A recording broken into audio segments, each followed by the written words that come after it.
नमस्कार। आपका बात 25 में स्वागत है और बात 25 में हम बात कर लेते हैं कुछ रोने वालों की। और वो रो क्यों रहे हैं हमको मालूम है कि सबसे अधिक एक विशेष समुदाय में, एक विशेष वर्ग में जो अपने आप को प्रगतिशील वगैरह वगैरह और ना जाने क्या क्या कहता है, उसमें चल रहा है कि अतीक क्यों मारा गया, कैसे मारा गया, किसने उसको मार दिया। जब अतीक का उद्भव हो रहा था, जब अतीक 17 साल की उम्र के अंदर हत्याएं कर रहा था और उसको राजनीतिक संरक्षण के बीच में वो पहले चुनाव लड़ रहा था और उसके बाद में राजनीतिक पार्टियों के बीच में जा रहा था और यहाँ तक कि वो पहुँच भी गया, सांसद बन गया। तो वो सांसद बनने तक किसी को कोई दिक्कत नहीं हुई। और उसके भाई ने इलेक्शन में हारने के चुनाव में हारने के बाद में अपने प्रतिद्वंदी को शहर में दौड़ा दौड़ा के शहर में उसको गोलियों से भून दिया। उनको शक हुआ कि ये बच जाएगा तो उसके गुर्गे दोबारा पहुंचे, उन्होंने फिर उसको भून दिया।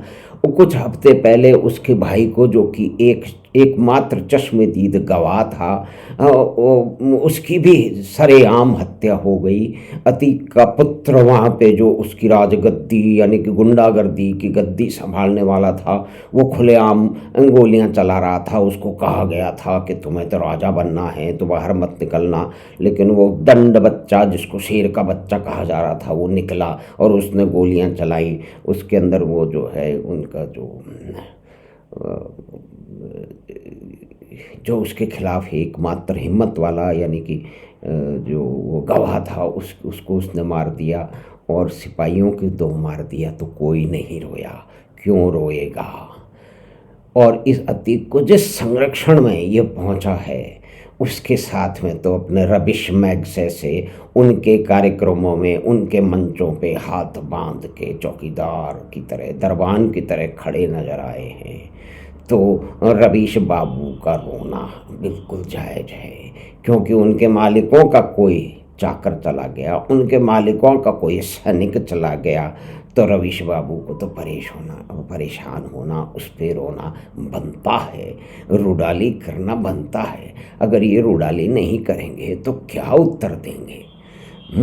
तो वो अपने साथियों को और वो तथाकथित प्रगतिशीलों को और समाजवादियों के प्रति उनका विशेष प्रेम तो जग जाहिर है। तो वो अभी ये कह रहे हैं कि उसके खिलाफ में ये गढ़ा जा रहा है, उस पर खबरें क्यों दिखाई जा रही हैं।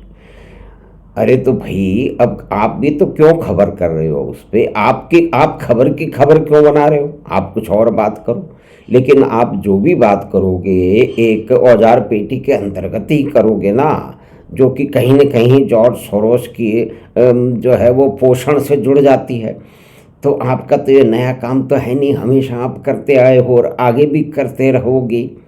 आपकी मजबूरियां सब समझते हैं। अडानी के पास इतने पैसे कैसे आ गए, एक उद्यमी के पास पैसे कितने आ गए, उसमें आपको कितनी जो है वो कितनी उत्सुकता रही है और उसकी कितनी चीड़ फाड़ करते रहे। लेकिन एक आतंकवादी कैसे संसद में पहुंच गया, इस पे कभी आपने कार्यक्रम किया? अगर किया तो उसको देखना पड़ेगा, समझना पड़ेगा। साथ साथ में ये महाशय रोते रोते ये भी बोल रहे हैं था तो वो गुंडा, लेकिन वो आपकी प्रिय पार्टी, उसके नेताओं के साथ में आप बड़े दम्भ से फोटो खिंचवाते थे, उनके साथ बड़ा गर्वान्वित महसूस होते थे। उनका ही तो ये सेनापति था, उन्होंने ही तो इसको सांसद बनाया था, माननीय सांसद बनाया था। तो रवीश बाबू रो रहे हैं और भी बहुत सारी बातों के लिए रोते रहते हैं। वो तो रोज कम से कम 2 बार रोते हैं, क्योंकि उनका जो प्राइम स्यापा जो है वो तो अब रहा नहीं। तो अब तो ये, क्योंकि उसमें एनडीटीवी में है नहीं, वैसे तो खूब इनके अच्छे खासे हैं, लेकिन लोग 10-10 हज़ार की नौकरी करते हुए नौकरी से निकाल दिए जाते हैं, सही कारणों से और गलत कारणों से। ये करोड़ों की बातें करने वाला, ये अपने आप को सबसे महंगा एंकर बोलने वाला ये आदमी, दम्भी आदमी जो कि झूठ बोलता है सुबह से शाम तक, जिसने अडानी के साइलोज के बारे में झूठ बोला, कि अडानी किराए का है लेकिन एफसीआई किराए पे था। इतना बड़ा झूठ बोला। किसान आंदोलन के दौरान इसने कितने झूठ बोले, यानी कि झूठों का पूरा यह पलंदा है रवीश मैक्से से। तो रवीश मैक्से से और उसके साथी अतीक पे रोते रहेंगे।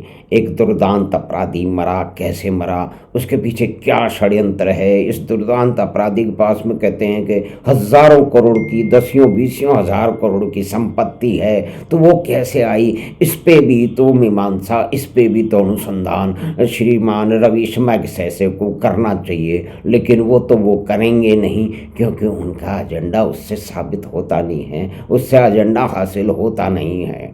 तो खैर, रोने वाले रोते रहेंगे। तो हमने छोटी मोटी सी एक बात की कि कौन कौन रो रहे हैं। तो इसमें रोने में प्रमुख जो रुडाली मंडली के जो मुख्य पुरोहित या मुख्य गायक हैं, जो तबलची हैं, श्रीमान रवीश मैक्से वो रो रहे हैं। तो हमने ये थोड़ी सी बातचीत की, तो आगे भी हम बातचीत करते रहेंगे, क्योंकि ये देखिए रवीश कुमार जी पे ध्यान रखना बड़ा आवश्यक है। क्योंकि वो कैसे चल रहे हैं, वो बेचारे बेरोजगार हैं। तो बेरोजगारों की तो आपको और हमको कुछ तो देखना चाहिए ना, कैसे क्या हो रहा। वैसे ये करोड़पति अरबपति बेरोजगार है, ये वास्तविकता में बेरोजगार है नहीं। यानी कि कितनी बड़ी महा फुद्दू किस्म की जो है ना ये लफाजी करता है ये आदमी।